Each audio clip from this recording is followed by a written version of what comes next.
If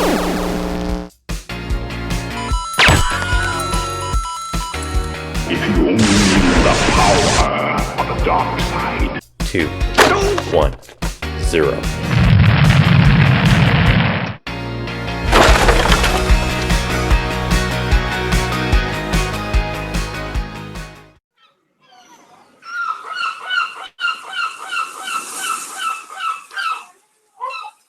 And now, live from the desert island, it's Desert Island Games 50!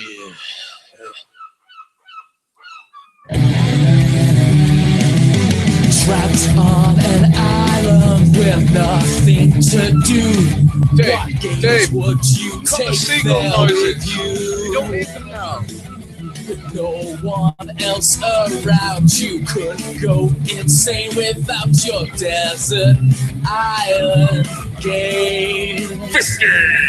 Everyone is tuning in to Jail 76 Gaming.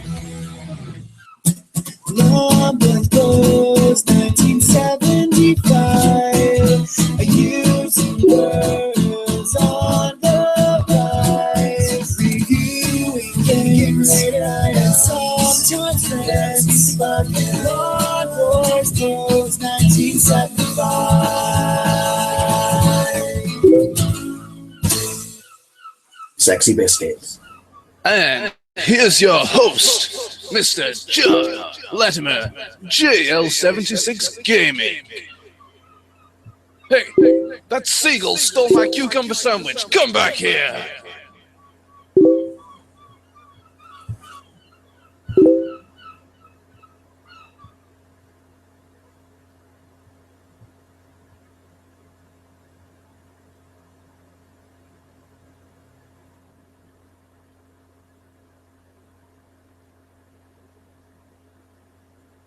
Good evening, ladies and gentlemen, and welcome to Desert Island Games, episode 50, with me, JL76 Gaming.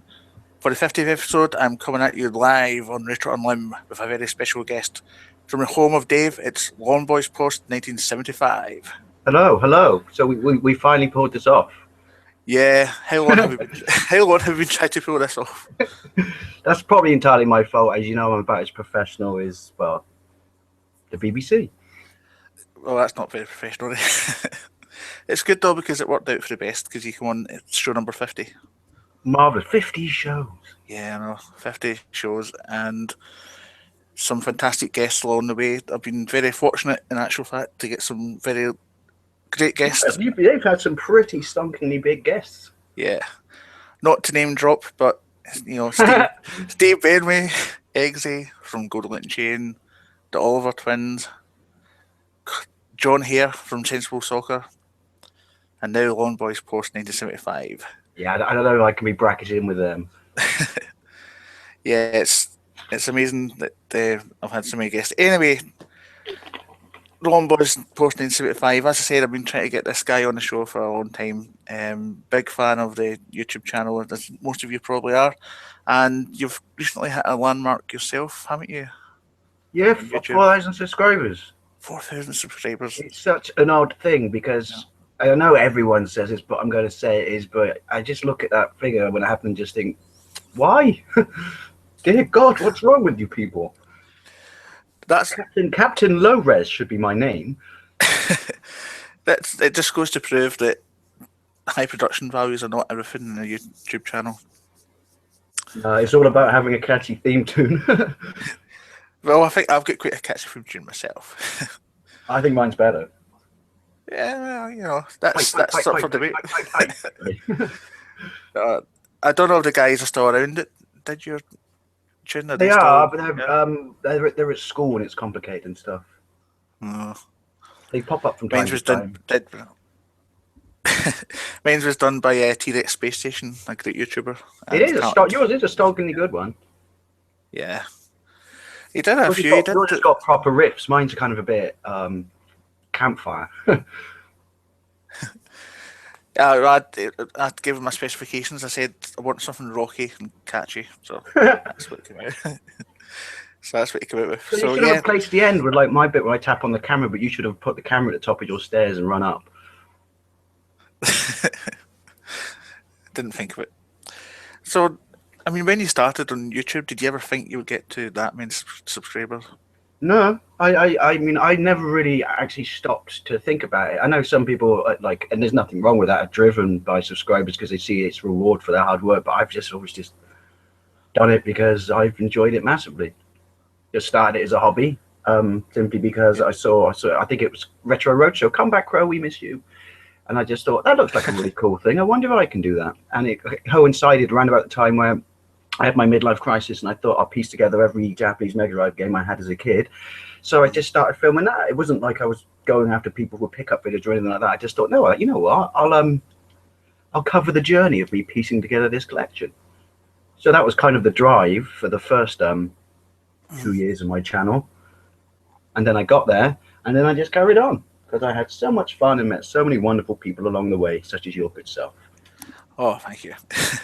That's the thing. I mean, I'm not really that bored with subscribers. I've met so many great friends through doing this, and that's the important thing.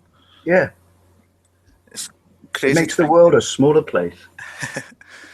One thing I've always been quite shy about, and wondered what your opinions on this was, is like I've always been a bit shy about telling my family and friends about this hobby. I've kind of came out a little bit late, but it's a long time before I told anybody that I did this sort of thing. So, how were you when you started? I was exactly the same. I don't think anyone knew I had a YouTube channel for probably about 3 years. And then it came out, literally came out by accident because someone at work found it, which was kind of an interesting story in itself, because someone at work heard my voice on her TV and went into the lounge, and her kids were watching my channel. That is bizarre. It is. So and I just thought, bollocks, because she said, it's really funny, I really like it, you're completely different to what you are at work. And I went, well, that's me, this is work me, like, this is not me, that's me, if that makes sense. So, and she goes, no, it's really good, you should be proud of it. So I just told a few more, my family know. My brother Jason loves it, but he keeps constantly just saying, play Spectrum games and nothing but Spectrum games. Was that your twin brother? No, that's my older brother. The older brother. So what does your twin think about it? He likes it. He's more of a photographer. Right. But yeah, he likes it, but he's never been, he was an Amiga man. And there's nothing wrong with that. Ish. Although I used to have so many arguments with Amiga kids at school. Yeah, well, you think your Amiga's good? Well, look at the version of Strider we got on the Mega Drive. Meh. Echo sprite, massive sprite. So yeah, he's kind of like, if you played Amiga games, I'll watch more often. And I'm like, well, if you buy me Amiga, I'll play Amiga games. I was an Amiga kid myself. A500. A500. Well, no, my older brother had an A500. I had an A600. What was the difference? It had a meg. Yeah, I think 512. Yeah, and it's slightly smaller as well. Not that mattered. No, size is not important. Size is not important. I've blended that through life. Yeah, I mean myself, I've not told any of my family that I do it, but I've told people in work. I don't tell them the channel name. I tell them I do it. Because when I was going to Blackpool last week, they were, why are you going to Blackpool? Oh, well, this, I had to tell them. I like the seaside and the rides. Yes, I like Blackpool Rock. But, I mean, I've told my friends, and in fact, one of my friends went down with me. My friend Bob went down with me last week to Blackpool, and he met all the guys and sat in the Retro Online live show that they did. So he's very supportive. So it's interesting. But you said once you get recognised in a garage or something. Oh yeah, that was really awkward. Yeah, because you just, I don't know. I just felt really I run away because it's just, well, just some hokey little hobby thing on the internet, and you recognise me, and it's because people. And there is that facet of people out there who want to be famous. Yeah. Whereas I'm very much one of those people that likes to float along just beneath the surface and under the radar. So I guess that makes it a contradiction in terms that I do something where I put my fate on a public forum, but yeah, it was a very, very odd experience. It was the garage just down the road, right? The nearest one for getting petrol, and yeah, and then it went, yeah, it was post 1975. I went, is there an instruction manual for this? I would be mortified. I think I went bright red, and then I didn't run away, but I did kind of, ever so, because I just finished paying, ever so quickly stiffen my pace towards the door. I wasn't being ungrateful. It's just like, you don't know what to do. You're just like, oh my word. You turn into a Muppet, apparently. Yeah, people could often call me a Muppet as well, fun enough. But I call you that bloke from space. what, Nick Frost? Yeah. Yeah. People have compared me to Nick Frost, and I don't take that as an insult. I think he's a very good looking and successful guy. So Yeah. And then the Ramble leader. Sorry. yeah. Also get the obvious comparisons to Peter Griffin, which is cool. Yeah, again, a leader amongst men. Yeah. I love that laugh. Anyway, moving on. So you've kind of catchphrases, and of course your famous catchphrase is "sexy biscuits." Where did that come from? That came from by complete and utter accident, as well you know. And it's not exaggerated, because trolls have accused me of exaggerating my way I do gameplays, but I watched some of them back and just think, Jesus Christ, Dave, the shit that's coming out of your mouth. But basically, that's why I like gameplays, because you may suck at them when you have to talk, but when you watch it back, you realize that when you're actually talking, your brain's just spouting crap, because the switch between your brain and your mouth gets turned off. And so that's why I like it, because it's, people like Steve Benway as well. It's very organic, if that makes sense. Yeah. And and then I found out, I watched a load of videos back, and apparently every time I did like something, like supreme, like finished Sagat in Street Fighter with a dragon punch on a perfect, or took down a boss with no damage, I just go, oh yes, sexy biscuits, as in, the creme de la creme, like I just perfect your ass. And then it kind of just stuck. And then, because I noticed that other people started saying it back to me in the comments, and so I thought, oh, that works. Sexy biscuits it is then. And obviously I've been quite fortunate in getting a few of the quite large YouTubers to do sexy biscuit intros for me. Yeah, I was quite guilty of saying that in your comments as well. Sexy biscuits. I picked up on your little catchphrases. Slice of fried gold, is that another one? Yeah. Classic. Yeah, sexy biscuits. I actually said that to my wife earlier on. So went, what are you talking about? Sexy biscuits. I need to find Sean Connery and get him to do one. That'd be brilliant. Sure, he would. Do you know? I'd thought of it at the time, but see, when I was interviewing the Oliver twins, I got them to do an intro saying "Welcome to Desert Island Games." I should have said "Say sexy biscuits." Why didn't I do it? No, you should have used them for you, mate. That's what they're there for. I think I was just asking you about your catchphrases and stuff. So. Oh yeah. We just covered sexy biscuits. Sexy biscuits, and was it slice of fried gold? Yeah. Which I got to be honest, it's something I've said for years, but I did nick it from Spaced in the early noughties. So you nicked it from me, Nick Frost. Yeah. Well, that's I've got lots of catchphrases as well, but for life of me I can't even remember them. But I'm too harassed with this internet connections and Google problems to even remember. Yes. Shake harder, boy. That's me shaking my imaginary fist at Google. Yeah.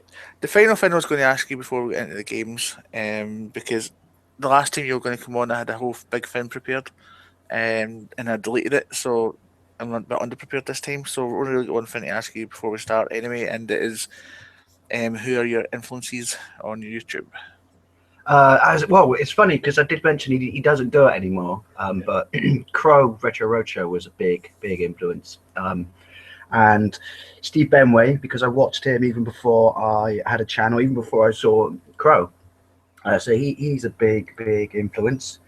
I think they're probably my two biggest influences, and then you just people along the way like Mark Verheer. I watched him before on his original, on that channel, before he became Lactobacillus Prime. Did I say that right?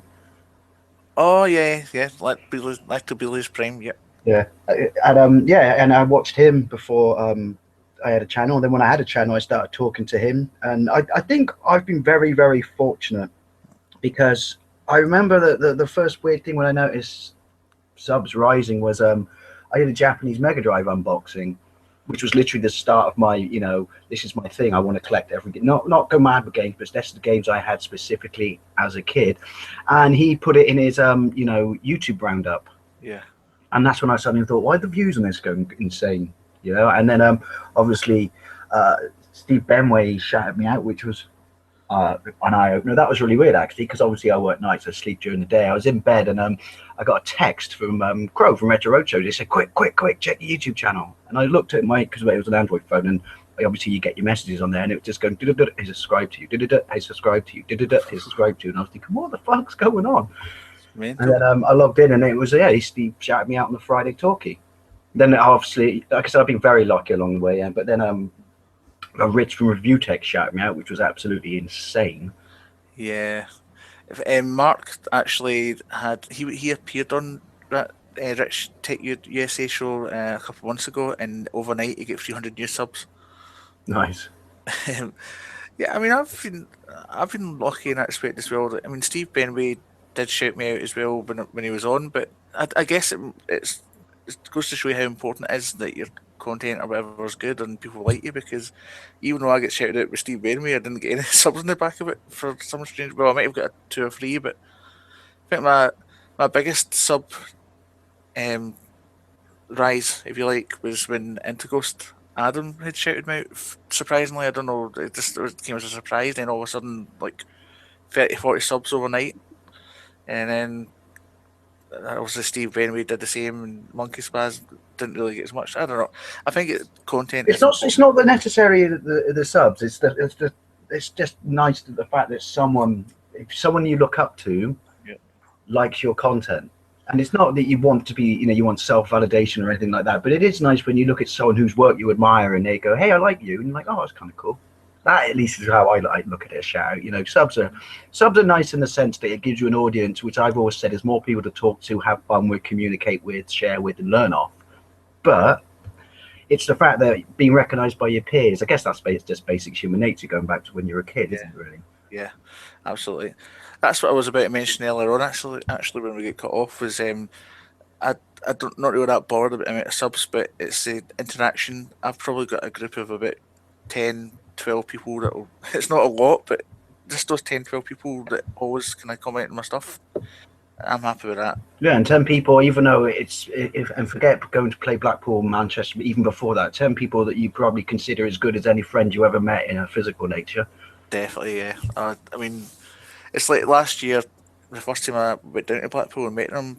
It's strange because although it's the first time meeting them, I felt as if I'd known them for years. Yeah, it must be, yeah. Really bizarre. And this year it was just like old friends. I did once really warp Chris Shank's world, because he lives just up the road from me. Yeah. And I just turned up at his house one night and gave him a Lawn Boys Post t-shirt. And you should have seen the look. I didn't tell him. You should have seen the look on his face when he opened the door. That was a shock. And also I accidentally let his cat out as well, but he got it back. And the other cool one, which is, well, it comes back to what you felt like you've known him for ages, because I've been lucky enough to hang out with Sneztastic a couple of times, because he lives 20 minutes down the road from me, and that was weird hanging out with him. It's like, although I've never drunk so much tea in my life. Yeah, and that was weird because it was just like you just sat there chatting, and it was like you said, it was like you've been mates for years. But then that's the common ground of video games, isn't it? I guess. Yeah, it's a bizarre situation, really, when you think about it. I think if somebody from YouTube turned up at my door, I would be in shock. I mean, maybe not so much the ones that I've met, but if somebody that I hadn't met yet just suddenly turned up at my doorstep and went, hi. Novabug once joked, he said he was thinking about doing this YouTube series where we would drive to somebody's house and surprise them. He said, I'm going to drive up one day to Scotland. And I said, really? It would be a level surprise, but don't do it because I'd need to tidy the house. Yeah.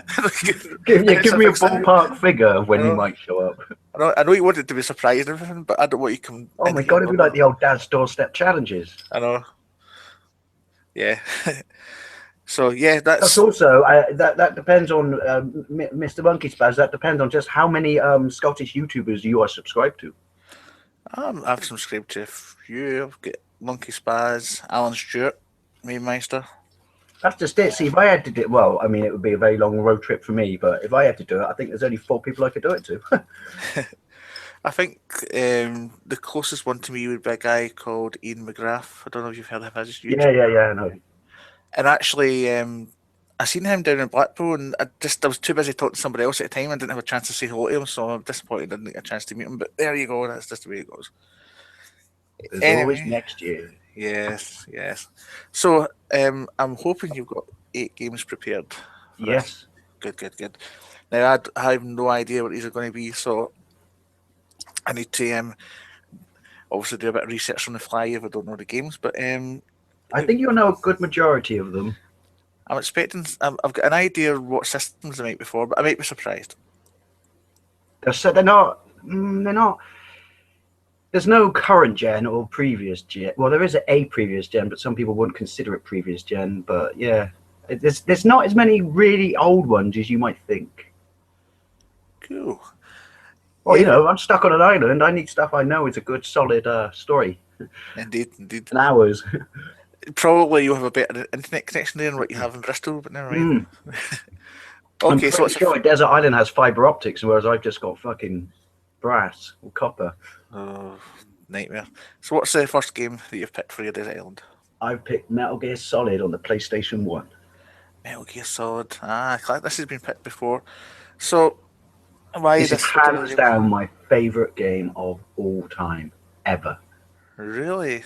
Oh, so what is it you rate this your favourite game now? What's so good about it? Absolutely nothing like it. You know, when it came out, it was just little things like all the story, which is superb, was told through the game engine because it was that good. You know, you had a fully expansive 3D environment had never been done like that before. You know, decent AI, intelligence, sneaking around, weapons, gadgets. Epic story, brilliant fleshed out characters, so many little Easter eggs and hidden tricks and stuff like that. And even the bit which was genuine intelligent humor and stuff, which is Psycho Mantis. Sorry people, spoilers. If you haven't played Metal Gear Solid, then fucking sort your life out. Where Psycho Mantis knows what you're going to do, and he proves he's psychic by reading the content of your memory card. As long as you've got Konami games on it, otherwise he's not psychic. So you pull the pad out and stick it in the second pad port, and he just goes, wait, I can't see you. Where have you gone? And it's just little things like that. It's just so good. I'm hiding in boxes. You know, the fact that there is a first-person search mode, and it was clever that it was 2 game engines running at the same time to kind of fake real time. You know what I mean? Yeah. And I just loved it. I played the Japanese version first. Because I imported it, obviously had great problems understanding it. Still got, you know, quite a way through it. And then I imported the American version because it's still before the PAL version came out. Completed that. Oh, so many times.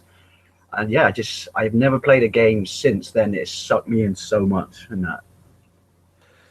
Normally you chip away at a game, whereas on that I just threw myself in and just caned it and completed it in a couple of days because it was so rewarding, if that makes sense. Yeah, so I was going to ask you how long it would take you to complete, but you just said a couple of days. A couple of days it would take you to complete? Yeah. But now though, see, it might take me longer because I know it so well. I don't rush through it. I take my time to enjoy it, if you know what I mean. Yeah. That was like the original completion time, like, you know, to make sure I get all the Easter eggs, get all the little bits, like when you chase Meryl down and stuff like that, and you know, all like the hidden wardrobes and stuff like that. So now because it's just a labor of love, it would be right. I'm gonna, even though there's no percentage for completing it perfectly as such, I'd be like, now I'm gonna 100% this bad boy and just enjoy it. Do you often 100% games? Because personally, I don't find the time. No. Only this, and there's a couple on this list, Yeah. But yeah, not anymore. And I mean, I like achievements as such, but I'm not an achievement whore like some people are when they go, I want to get every achievement on the disc, because I just go, well, it's just making me replay the same scene 15 times instead of progressing further through the game. Yeah. Yeah. Where do you stand on it? On 100% completion? No, on Metal Gear. I've got a confession to make. I need to sort my life out. I've never played it. I know. Do you have a GameCube? I don't have a GameCube. I have a PlayStation. You have a Wii? I have a Wii. I used to have a Wii, but I sold it because The only reason I say that is, yeah, I prefer the PlayStation one, but the sort of easier access, just because it looks a bit better, is the GameCube version's pretty blinding as well. yeah, I was never really a big Nintendo fan. I was always kind of Sega and Sony, really. But there's not really any excuses for not playing Metal Gear Solid, to be You honest. still, you know what? It's not. It's a sought after game, but it still goes for reasonable prices. Yeah. Simply because it was so successful. So there's still, sheer volume of them out there. What did you make of this Metal Gear Solid game that came out recently? Was it last year? What 4, 5? I mean, Yeah. well, we've only got like the sort of teaser intro bit, which quite frankly should have been free downloadable content. Yeah. I liked it, but the reason that it pissed me off at the time was, and I shouldn't have bought it, it's my fault, but I love Metal Gear, was it was basically without even, because all right, there are people who could speedrun it in 8 minutes. Oh, that's crazy. It literally is the bit. Think of a Bond movie. In game form, that would be the teaser before the main titles of a Bond movie, if you know what I mean. Because that literally is what it is. It's the setup. And so, I mean, I took my time and I got it to last an hour. And that was just, doing everything I could. It's good. It's fun. It's a brilliant Metal Gear game. And the game engine's absolutely fantastic. But it just left a bad... It's not its fault as such. If anything, it's mine, like I said, for buying it. But it's just the fact that it's a glorified tech demo that cost you fucking 25 quid.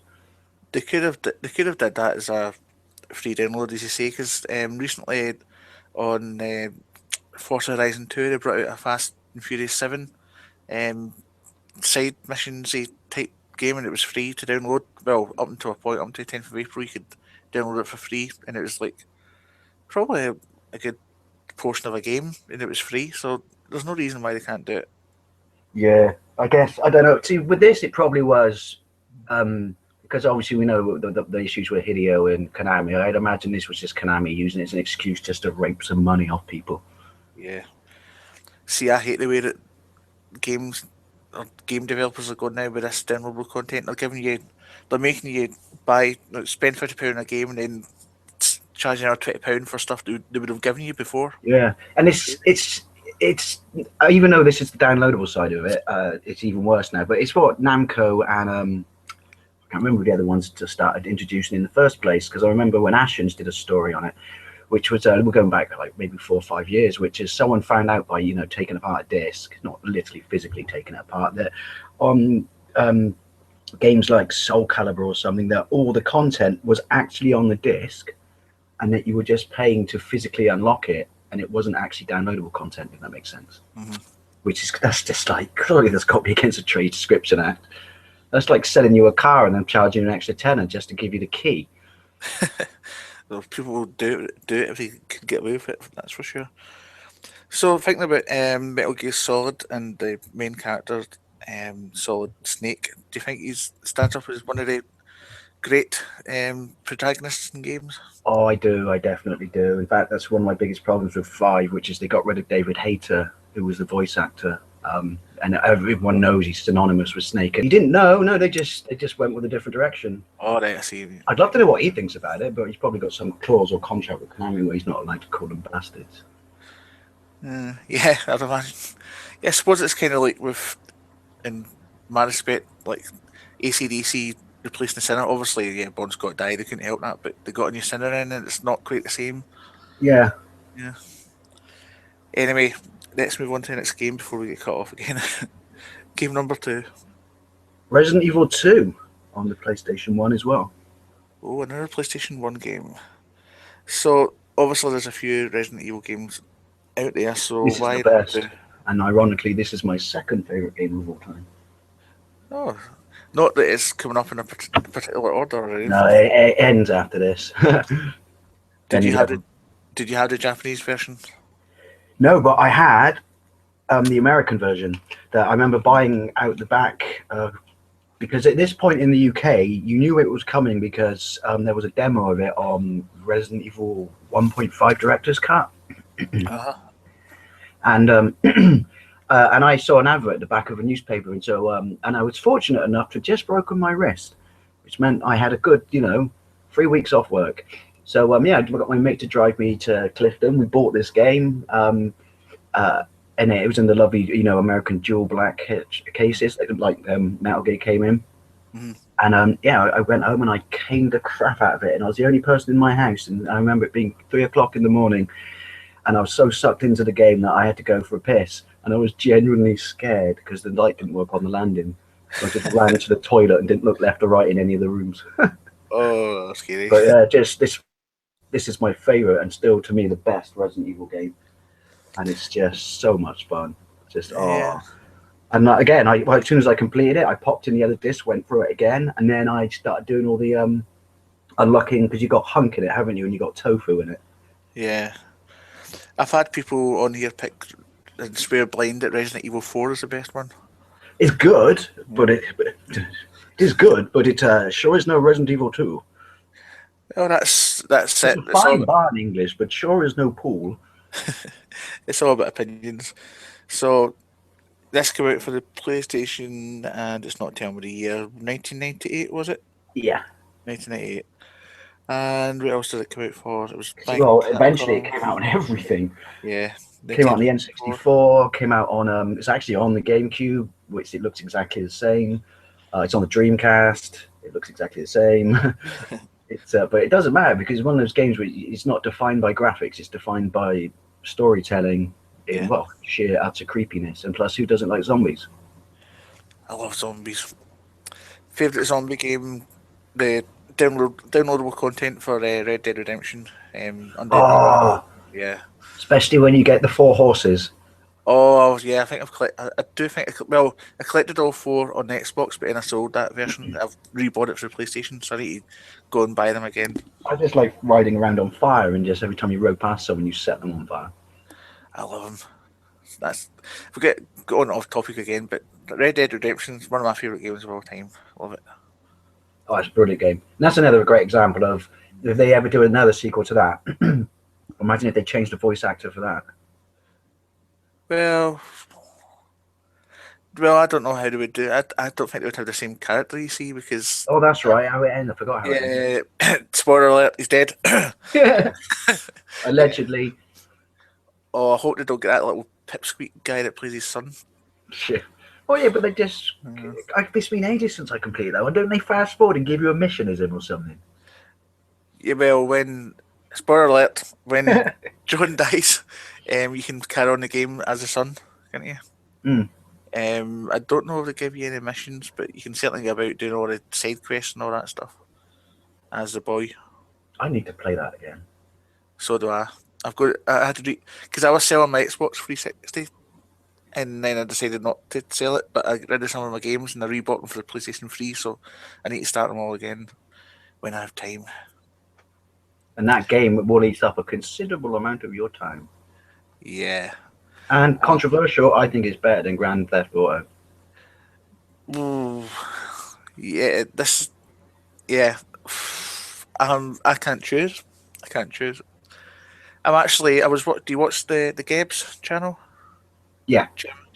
See, recently did top 10 Rockstar games, and I'm in the middle of working on one as a video reply, and I still can't choose between Grand Theft Auto 5 and Red Dead Redemption. I can't do it.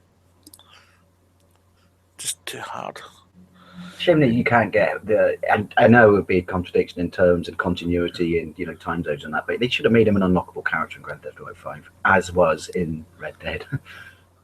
That would be that would be. But even let you ride horses. Even on online, I remember playing Red Dead Redemption online, and you could unlock characters from a previous game to play online. So they could have done something like that. Rockstar, it's never too late. Get on it. Yeah, just concentrate on making Red Dead 2. I'm happy with that. Anyway, we got way off topic there. Resident Evil 2, play with the lights on or the lights off? Lights off every time. Yeah. But then I have a really weird gaming habit, which is I generally only start playing video games after 10 o'clock at night for some reason. Yeah, it's because you're used to working nights, and I suppose, and that's what your body clock. That's like my magic hour for the Switch to go on. As I was going to ask you, just slightly off topic quickly, but how do you find the time? Because you're always on like Facebook saying, "No, you're watching this and you're watching that, or you're playing this," and I think, how does he find the time to do all this stuff? I'm not married. Ah, There's the secret. To all you people fortunate enough to find love, there's your downside. no, I can't really use that excuse because although I'm married, my wife works at nights, and I've most 4 nights out of 7 I've got the house to myself anyway. I don't know. Anyway, I'll come over then. come over, we'll play some games. Yeah, Where do Resident you Evil 2. stand on Resident Evil 2? I'm between 2 and 4. Yeah, 2 is good. 2 is good. I like survival horror games. I'd like to have seen 2 when they all were going to say they were doing it, and then it turned out to be Return to Raccoon City, which was crap. Nothing but a series of QuickTime events and confusing level design. I would love to have seen a reboot of 2 or reimagining of 2 done with the Resident Evil 4 game engine in that style. That could have been interesting. Yeah. Capcom. Plus, I love Resident Evil 4 Wii Edition because I find the controls with that so good. Whereas I can't play it with I know it's a different game engine because it's a PlayStation 2 version on the Wii, and the GameCube one, if you look at it now, still stands up as a graphically amazing game. But I can't play 4 with a pad anymore. It's just too slow. It just feels like you're waiting there to be munched on by the undead. Whereas when you got the Wiimote, you can just pick them off like Clint Eastwood. Yeah, I never really got on with it. For some reason, my wife and I halved in and bought one for our joint anniversary present to each other, and about 5-6 years ago, and it hardly get used. It's my most used console, believe it or not. Yeah. Mainly because it's soft modded. So Yeah. so if you emulate stuff like that, homebrew, and it's even got internet TV on it. Is that what you use for your gameplays? No, that's what I use for some of the more obscure stuff that you can only get sort of stuff for through homebrew. But I'm very fortunate enough, which is I have the collection of games I wanted or had as a kid. But for everything else, I just use my EverDrive. Ah, you can EverDrive. EverDrive, it makes sense. You're not technically emulating if it's on the original hardware. True, very true. I'm using an Xbox, original Xbox with 12,500 games. Obviously, I own all the 12,500 games, but I just for usefulness. Or you play them and then you delete them immediately after 24 hours. Yeah, I do that as well. Absolutely. If anybody's listening. Funnily enough, that's exactly what I do with my EverDrive. Yeah. Cool, but great pick. Resident Evil is always a popular pick. So if we move on to game number 3. It's yeah, I was going to say I prefer this, and this is the giveaway. I prefer this because it plays on the limitations of the Wii and actually makes it a better version than its 360 parent, and that would be Dead Rising: Chop Till You Drop. Ah, Dead Rising. I think I've played this, maybe not this particular version of it. So well, I mean, basically, I love it because it's just like Dawn of the Dead. You're stuck in a mall, a really expansive mall. No. This is shocking.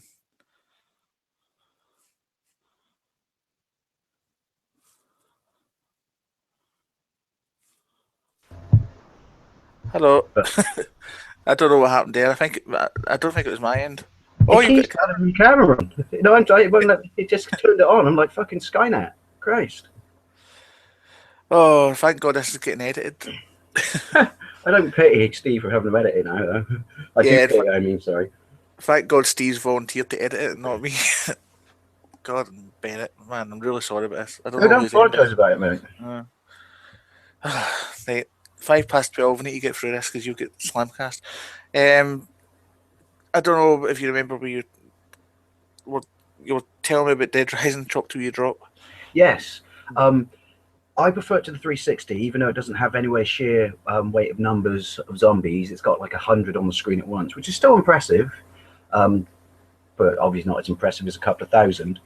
But where I love it is it's got the Resident Evil 4 game engine, and unlike the 360 version, while you can use everything you find in the stores as weapons to melee people, your guns don't break. and you constantly get ammunition. So by the time you've upgraded all your guns and that, you've got like a shotgun, a Thompson, a sniper rifle, and it's so much fun. You can one of my favorite pastimes in it is just sitting on the roof, like the remake of Dawn of the Dead, and popping zombies in the head in the car park with a high scope rifle. Yeah. Genius. Plus, also just running into a room when you've got 50 zombies immediately around you and just whipping out your Thompson. Oh, that sounded a bit dirty. Whipping out your Thompson, not Johnson, and just blowing their tits off. It's just so much fun, and it's got a count of how many zombies you kill in the bottom right hand corner. Nice. And so on my first gameplay, since I was in no hurry and I was having so much fun, because once you do a mission, you get a little bit of time to explore freely. I clocked up, I shit you not, right, 30,000 zombie kills. What the fuck?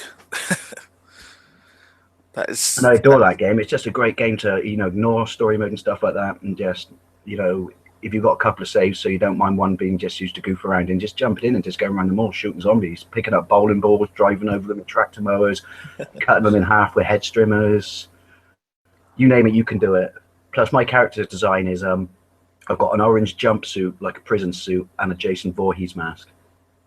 Class. I like that. You can create your own characters then, so you can run around in a dress if you want. I quite often do that, and not in real life. In graphic, when I have my Trevor in Grand Theft Auto 5, I always have him wearing a dress. Don't know why, but just seems to suit him. Yeah, so I'm noticing a bit of a zombie or a survival horror. Me, I love zombies. Yeah. Just quickly off topic and move on to the next one. Favorite zombie movie? Dawn of the Dead, Romero. Nice. And I don't hate the remake, but I just have a problem with running zombies. Yeah, I think it's interesting how different directors portray the zombies, because I was watching World War Z, for example, and the zombies in there are so strong, compared to The Walking Dead, for example. So yeah, I see. That's what I always. It's a phrase I like to think I coined, but I obviously didn't. So someone beat me along the lines, which is I'm a Romero purist. And zombies should be slow, stumbling, and basically, one or two of them isn't a threat, but loads of them, then you're screwed, and they just beat you by sheer weight of numbers. So Walking Dead do it right then? Yeah, Walking Dead's brilliant. Yeah, love it. Never watch The Walking Dead while eating a raw sausage. That's my advice to you. With tomato sauce on. No. I made that mistake once, never again. So I think that was game number 3. Wasn't it? So time for halfway point in game number 4. We're going proper old school now. Yay. The Master System. And it would be Wonder Boy 3, The Dragon's Trap. Wonder Boy 3. Well, first of all, my favourite retro system is the Master System. Wonder Boy 3, I think I've only played the first one. Oh, it's like the second one in the sense that it's more role-playing-esque. It's not role-playing, but it's task-driven exploration. There are RPG elements, but where it's absolutely fantastic is it ends from the end of 2, where you get turned into a dragon, having killed, the mecha dragon, and so you want to get the curse reversed, but all the way through the game, you can change into different characters once you get to certain stages. So you can change into a bird. Once you can change into a bird, you can fly straight up, and all of a sudden there's a whole part of the map that it was there all along, but you couldn't access it because you couldn't fly. And then there's one where you can go underwater. It's brilliant. You just change into different characters, and it just starts unlocking parts of the game that you didn't even know existed because you've been through that level so many times before, but it's a different character, and weren't even aware that there was stuff above or beneath you, if that makes sense. Yeah. So this was released away back in 1989 for the Master System. Yeah. I got a really funny now, not funny then, true story, which is I ordered it directly from, because you could order Master System games direct from Sega back in the day. All right. And it was originally 24 quid. And so I sent my check off, and by the time they got my check, they decided to up all their games by a £5 in price. So they sent my check back and said, sorry, it's now 30 quid. What the gets? Yeah, and I was like, you bastards. Sure, the price is correct at the time of when you send. If your check is dated, that should be proof that you sent it before the price. Yeah, but even though it was 30 years ago, whatever, let's be honest, corporate giants are corporate giants, aren't they? Yeah. I guess the irony is now, Sega, you probably jump on it now because you're no longer a corporate giant and you're broke. Karma, perhaps. Yeah. Poor Sega. Never mind. Yeah, that's just a masterpiece of game design and brilliant graphics and just it's fantastic. Also come out for the PC Engine, Yes. but not in Europe. No, and it's called something slightly different because the Hudson had their equivalent of Wonder Boy, didn't they? Yeah. What was he called? I'm just trying to. Nintendo, was it named after Nintendo ones? Monster World, the Dragon's Trap. That's not, is it? Oh wait a minute. PC in Japan under title Adventure Island. Yeah. That's it. Yeah. And it's a stunner on the PC Engine or TurboGrafx or whatever. No, because you said it only came out in Japan. It's a stunner, but it just, I don't know, maybe because I played the Master System first, that just has more charm and, nostalgia for me. I love. If there's one retro system, I'm trying to avoid collecting retro systems because they take up too much room. But if there's one I would go back and buy, it's definitely a Master System. I just I can't complain because it was given to me for free, but yeah, I've got a Master System too. That's the one I had as a kid, and that's the one I want to get back. And I was looking at one in Play Blackpool, and I was thinking £50. 50 quid? Is that what they go for? Well, in Play Blackpool, where prices are overcharged because they're taking advantage of people on a expo. But yeah, you can get a lot cheaper than that. But Chris Noverbug, he picked one up for, I think he picked one up for 30, but it was a Master System one. I love that. That's the one I had as a kid with the card slot, and that amazing, stupid little flow chart on the top of the console to explain to you how it works. It's like, really? It's got 3 buttons: on, reset. No, 2. Oh no, 3: on, reset, and pause. Because pause is actually on the console, isn't it? Yeah. Do you know what that made me? When you said that, it made me think of Red Dwarf, the Holly Drop Hop Drive. Oh yeah. It's pretty simple. You can work this control out for yourself. Red Dwarf, love it. Confirmed for 2 more seasons. I know. And Lister, what's his name? Craig Charles has left Coronation Street to do it, so that's good. Oh, sweet. Yeah, about time. Maybe his commute to Coronation Street was too tempting for crack. They never really did a good Red Dwarf video game. They should. I know, you would have thought that was a no-brainer, but then having said that, the BBC was, particularly then, more so than now, was very sort of guarded of its, franchises and its property, wasn't it? But now that it's with your channel, yeah, now it's on my channel. The home of Dave. Game on. Yeah. What else did it come out for? It came out for Game Gear. You can get it on your Wii Virtual Console and mobile phones. So. No excuse not to play it, peeps. No excuse. Get it on IO. Well, actually, there is, because the mobile phone versions are only out in Japan. I just noticed that. That's a bit crap. Denied.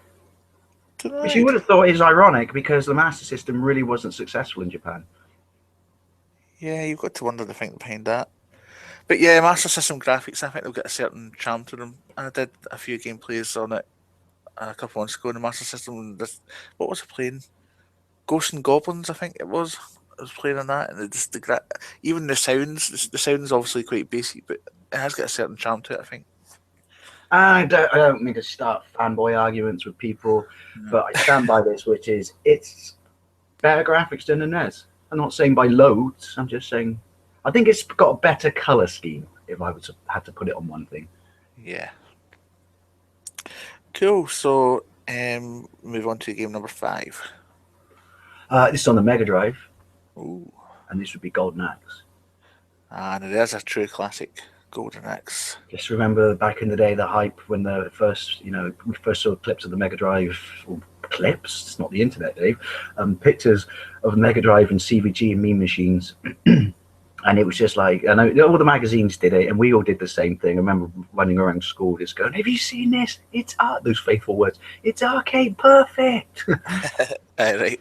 It wasn't. It was pretty damn close. And I just remember when I got the Japanese version, I just loved it. I mean, I loved it in the arcades, but through my rose tinted eyes or my childhood eyes back then, it looked like the arcade to me, and it was just brilliant. I don't get to sink stupid amounts of money into it apart from the initial outlay of £35. The investment. Sorry. It's an investment. Yeah, and it was just absolutely brilliant. I loved it. And also, what they did on very early Mega Drive games, and it definitely made it that much better, was they gave you extra content over the arcade. Yeah. Sorry, people, spoilers, but I'm pretty sure you know that by now. In fact, when you get to the end and then the doors open behind you, and you go through and get an extra level. Cool. You can't really have it spoilers for something that came out like 20 odd years ago. Was it 1989? Yeah. There is, and it's not on this list, but I have to say the Master System version is very impressive as well. Yeah, I think I've played that one actually. Just trying to think back if I did a gameplay. Probably not. Yeah, Golden Axe is a classic game. Even I've played it.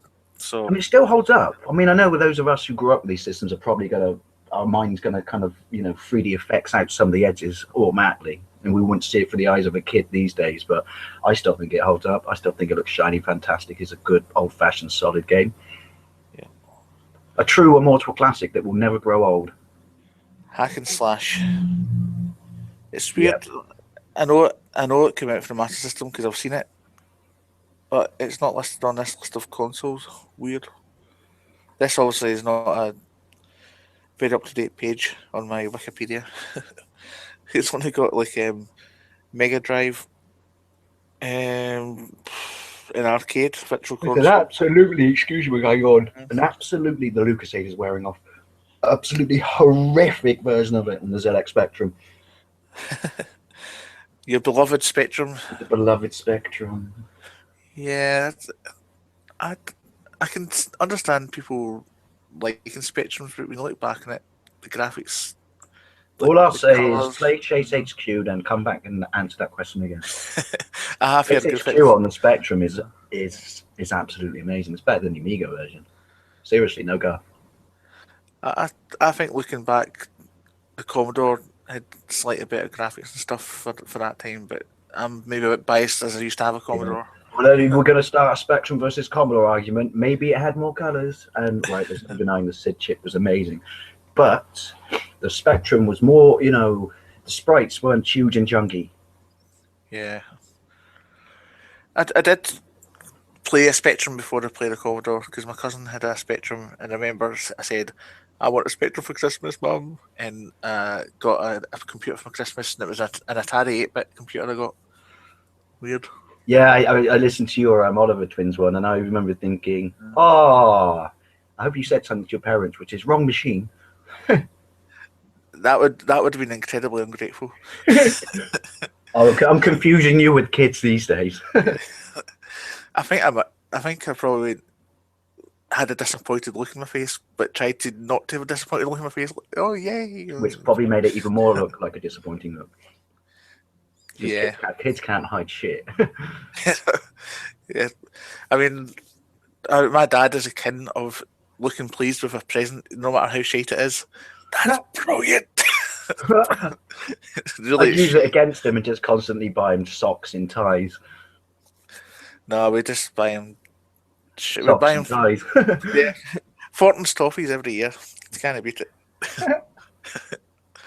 Yeah, but as disappointed as I was at the time, I hope they don't listen to this. I do have a lot of nostalgia for it, even now. Well, you do though, don't you? Because it's your first system. It's yours. Yes. See, that would be the Master System for me, because even though the Spectrum is my beloved Spectrum, it was shared with both my brothers, whereas the Master System was the first system I'd saved up for.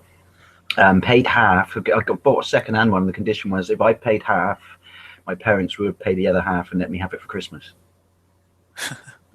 That was a long bloody wait, I can tell you.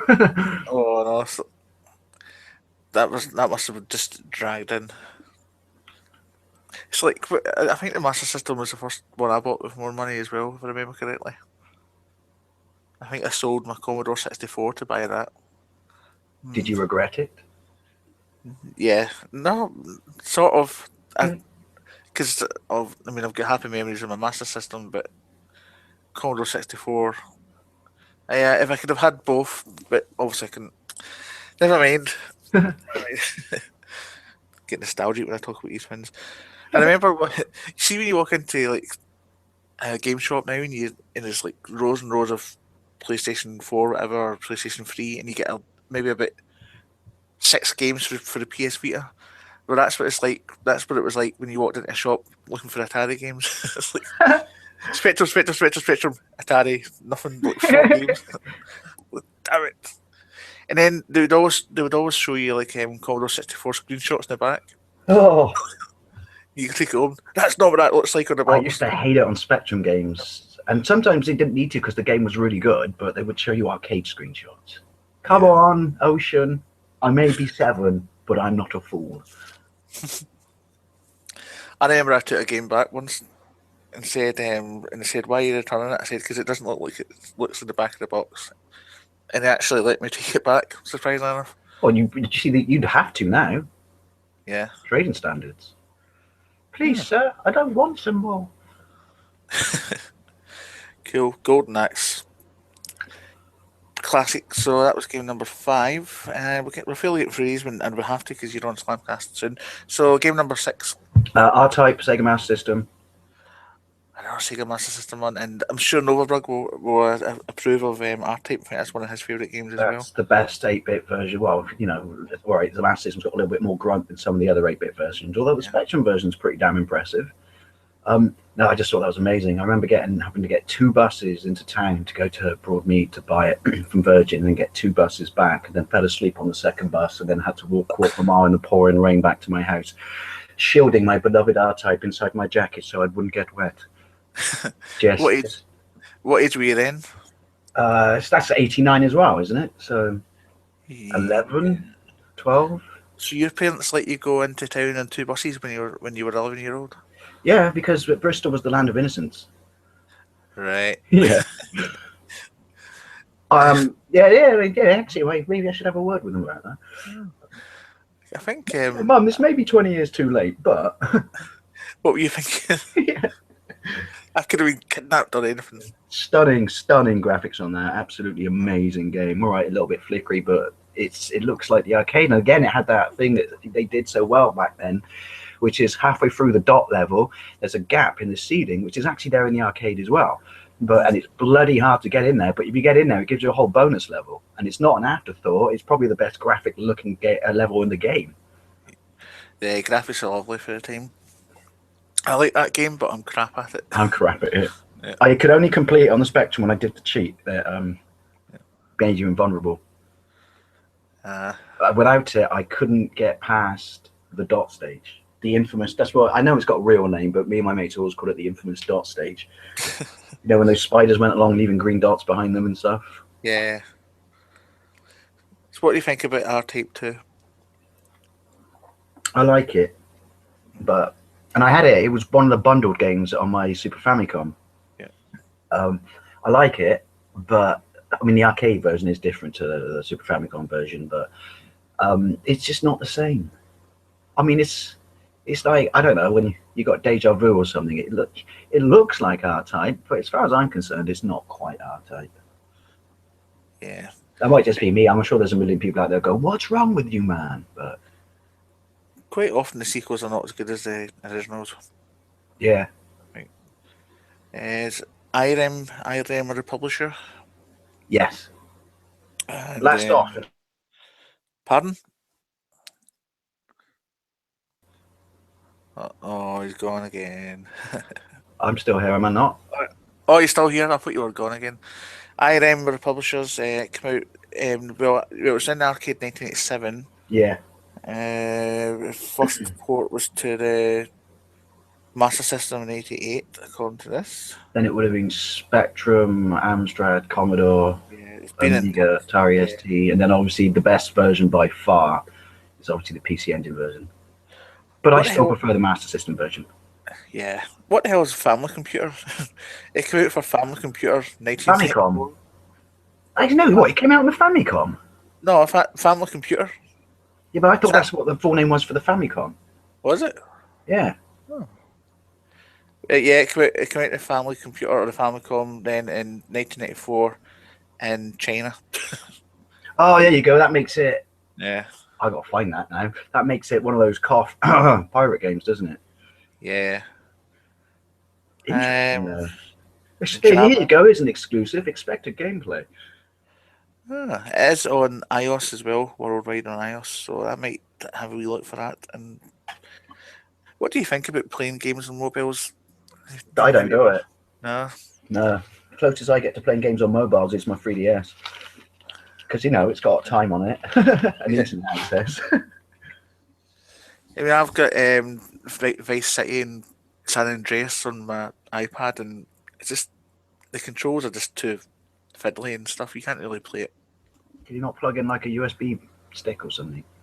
You probably could, but then I've got San Andreas for multiple formats, so I don't know. You don't even know why I bothered.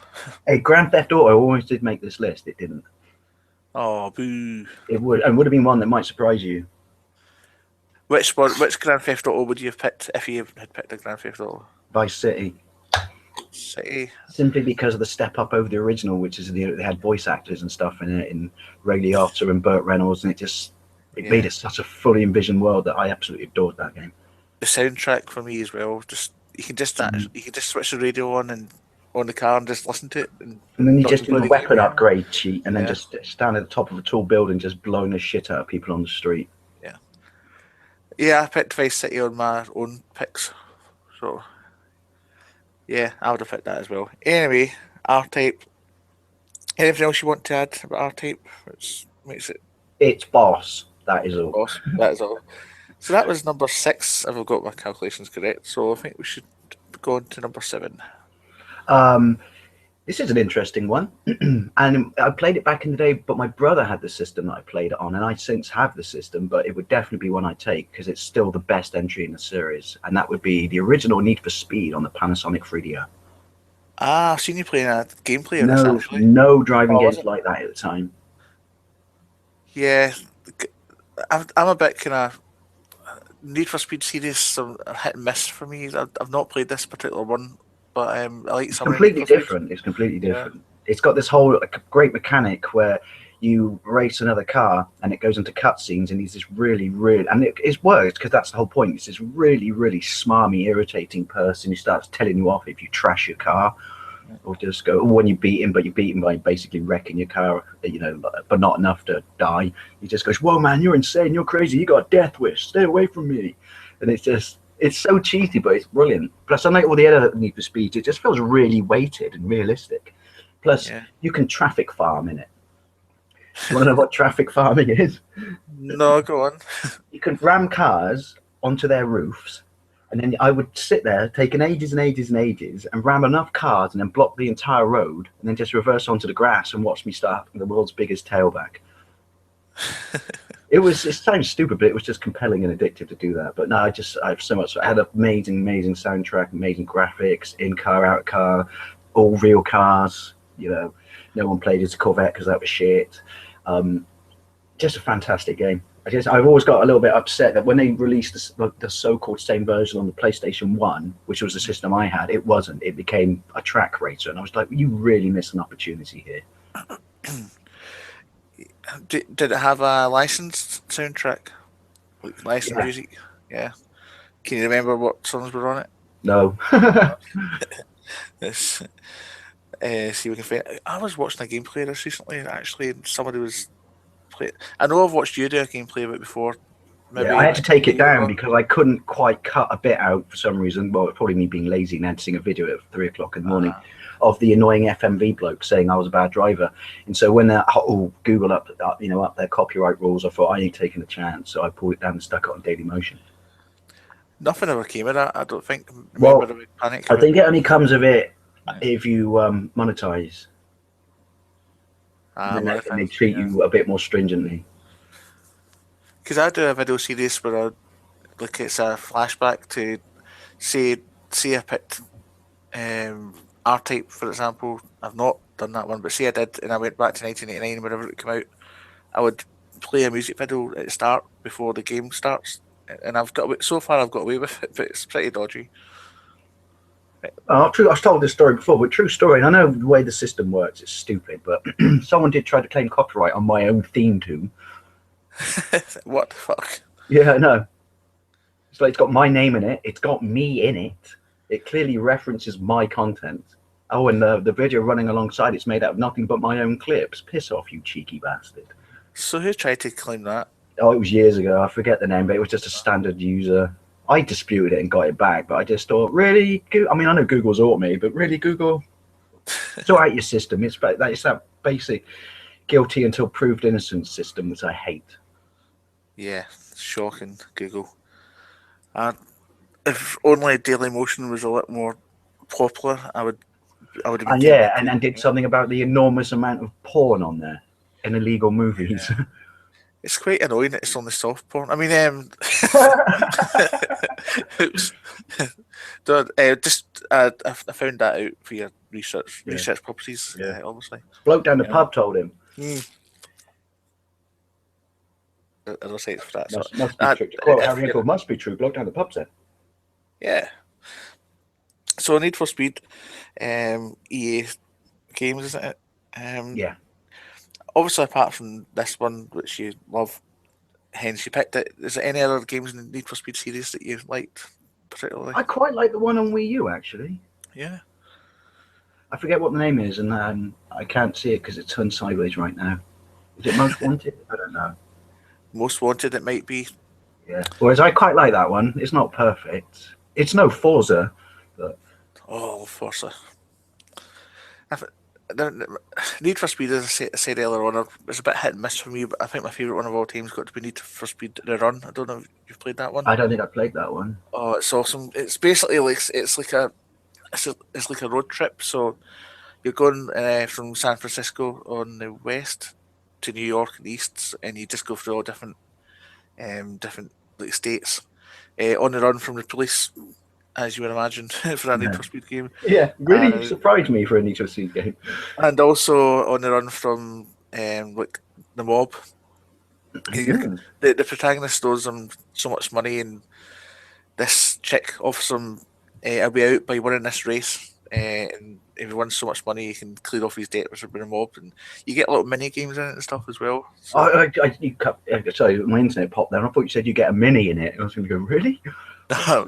Mini games. So there's a bit where you need to at the start of it, you need to your car's in the car crusher, and you need to press a sequence of buttons to escape the car and stuff like that. So nice. Something a little bit different for a racing game. Yeah, Need for Speed. Yeah, classic.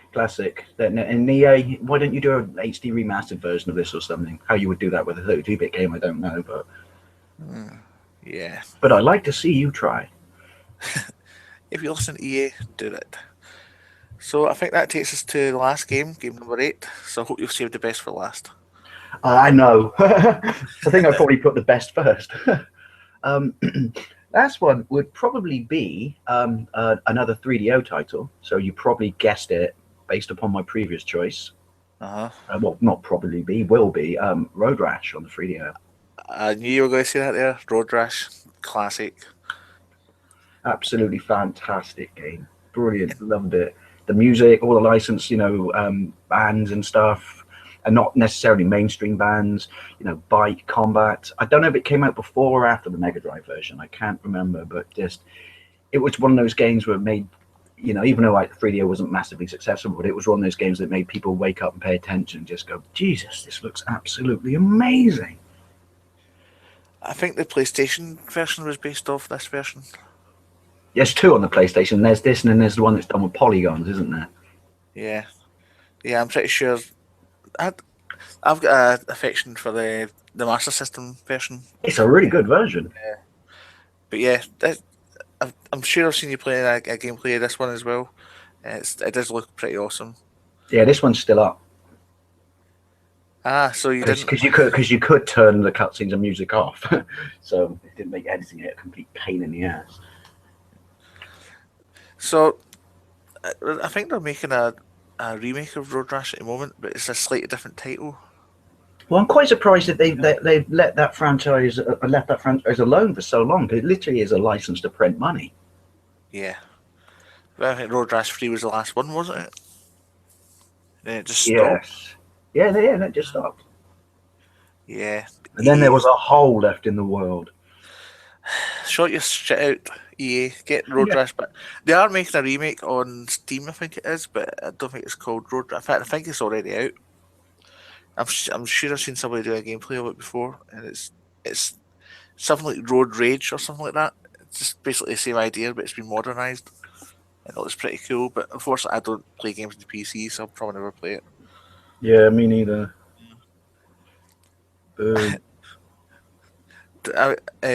I remember the first time I seen you doing a PC Engine game. I know I'm going a bit off topic here, but I didn't know what a PC Engine actually was, and I just thought you meant it was like on the PC.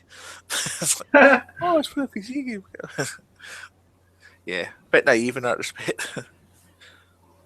I had a PC back in the day. I had a Voodoo 3 and I had a 466, and it, you know, for a year it was good, and then that's why. And there's no offense to PC gamers, but that's why I kind of moved away from PC, which is I don't want to constantly spend money on it just so I can play the latest games. Yeah, that's exactly. I just want to play the latest games. That's exactly my argument as well. And people, I've said this to people before, and they've said, "Oh no, you don't need to do that. If you get a really good graphics card, it should last you for years," and blah blah blah. But I think a lot of people had to upgrade their shit when Grand Theft Auto 5 came out for the PC, because that was mega. Yeah, that's why I've always said I never had a problem with 360 when people go, the PC versions are so far superior. And I think, yeah, but I can buy my Xbox and it's 10 years later and I still get games that I at least think look shiny and fantastic on it still. Absolutely. I still get my original Xbox 360. It's lasted me well. Very much almost sold it last year, as I mentioned earlier, because I was going to get rid of it, but then Forza Horizon 2 came out and I had to keep it. Classic. Did your Xbox 360 not go on the blink recently? Yeah, but it came back. It came back? Yeah. Oh. It's the undead now. The undead Xbox. I feed it a steak every night and it keeps it going. Feed it a steak. Yeah, my disk drawer was not open for about a week, and then all of a sudden it opened again. It just fixes itself. I know. It's self-aware as Skynet. I shouldn't say this out loud, touch wood, but I've had quite a good amount of use out of my Xbox when I tell you where I bought it and how much I paid for it. I bought it in 2009 for £70, boxed and everything, from Cash Converters. So I guess technically I've got my value out of it. Absolutely. I mean, I think I got mine in 2009, but it was brand new from Tesco's for about double the price you paid for yours. Mad. I've always been a Sony fanboy myself, but my 360 I absolutely love. I only went with 360 because both my brothers had PlayStation 3s, and I mean I had a Wii at this point and I was completely happy with my Wii, but then I played mine with my mates and just went, I think it was Arkham Asylum and ODST, and that's when which in hindsight ODST's crap compared to the rest of the Halo games. And I just my opinion, folks, don't lynch me. And I just decided I'm going to get one. And also the other factor was, you know, for online and that, all my mates in my, you know, immediate circle owned one. So it just seemed that was, you know, the reason I bought it. If in hindsight they all owned PlayStation 3s, I probably would have gone that route. Yeah. Cool. So we've got 20 minutes before you're booked to go on another show. But I don't know if you were aware there's another two things you need to pick just quickly. Yeah. There's a book and a luxury item. So we'll go with the book first. The book is, and there is, when I tell you this, give me a reason to explain it. The book is The Tao Jeet Kune Do by Bruce Lee. And go explain it. Because it's not just the fact that it's about, you know, it's his fighting style where he decided everything else was so convoluted and he introduced everything, crossed everything, put moves to taekwondo, boxing, everything like that in it. It's just also one of the most, I can't explain it. Just the guy was a genius, and you just read it and it's just about being positive about everything. It's an inspiring book, even though it's not an autobiography or anything like that. It's just him explaining his fighting system, but all his little notes and his little pictures, and it's just about, you know, just being aware of everything that's intricate to being, you know, good at martial arts, but it's also about a belief in life and positive and yin and yang and stuff like that. And that's why I absolutely love and adore it and can read it all the time. You know, simply because it just gives you an insight into the mind of what I like to think was truly a great genius and a wonderful person. Cool. It's uplifting and inspiring, shall we say. And it's weird for me to say that on what is almost a technical manual of his fighting style. But it is. If you ever read it, you'll see what I mean. A good read for a desert island. Mm. I thought you might have picked a Chuck Norris book. Chuck Norris jokes. Yeah, I see. I would have, but the problem with Chuck Norris is, again, people don't hate me, but this is true. When did he turn into a bitter, homophobic old man? Don't know. Wouldn't, even though he's old, I still wouldn't say that to his face. No, because he'd punch you out of his beard. Mm. Yeah. With his second beard that looks like a fist. Yeah. Yeah, he's got a fist in his beard.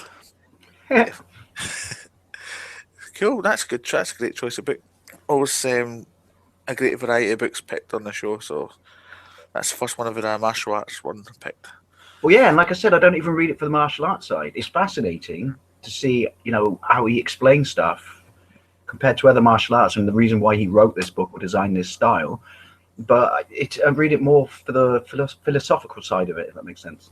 Yeah, totally. Awesome. So the last item is a luxury item.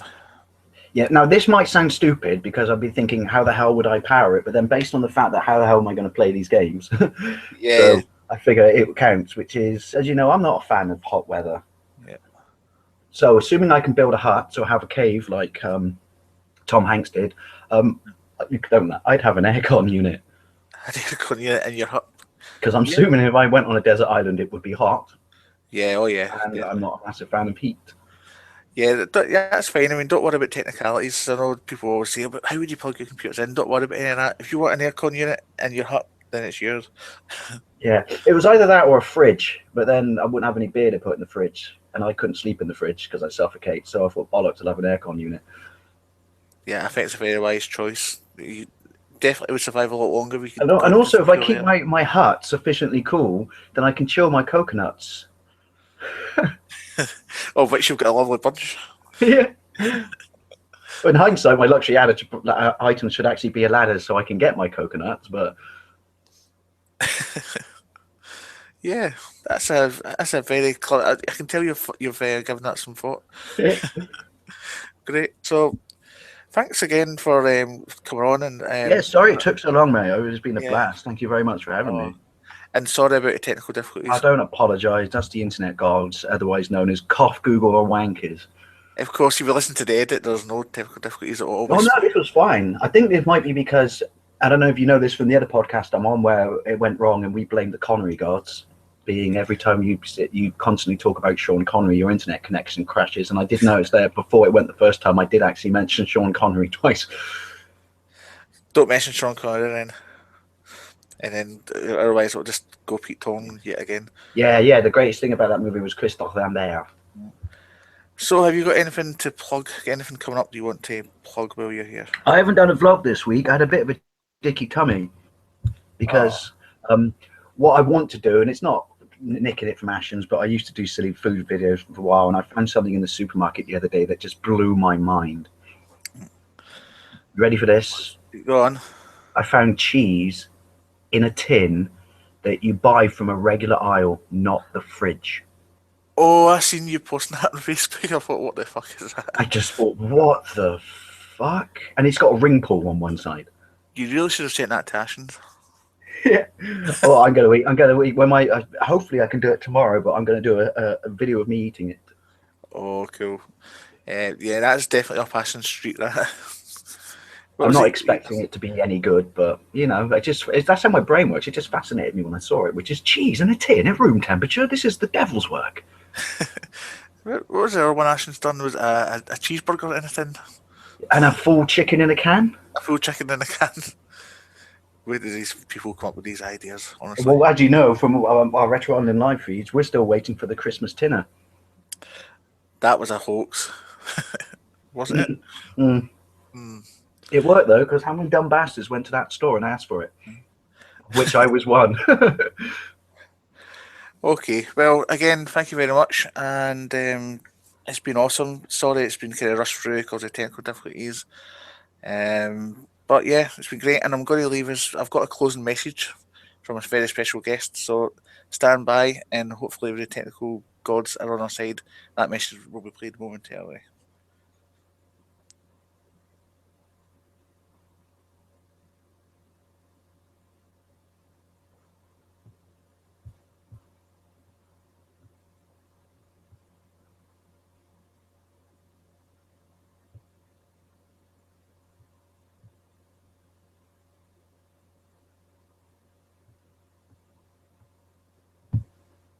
Dave, did that work? Did you hear that? No. Wait. Thank God this is not live. I've got another message from my Harry Yak. I'm trying to play it. Hold on. I think I know what I did wrong there. Get Steve to put a blooper reel at the end of this. There'll be a long blooper reel, I can tell you that. Right, I know what I did wrong. Just stand by. I know you're getting off to. In fact, you can get off if you want. I would sort of spit out myself.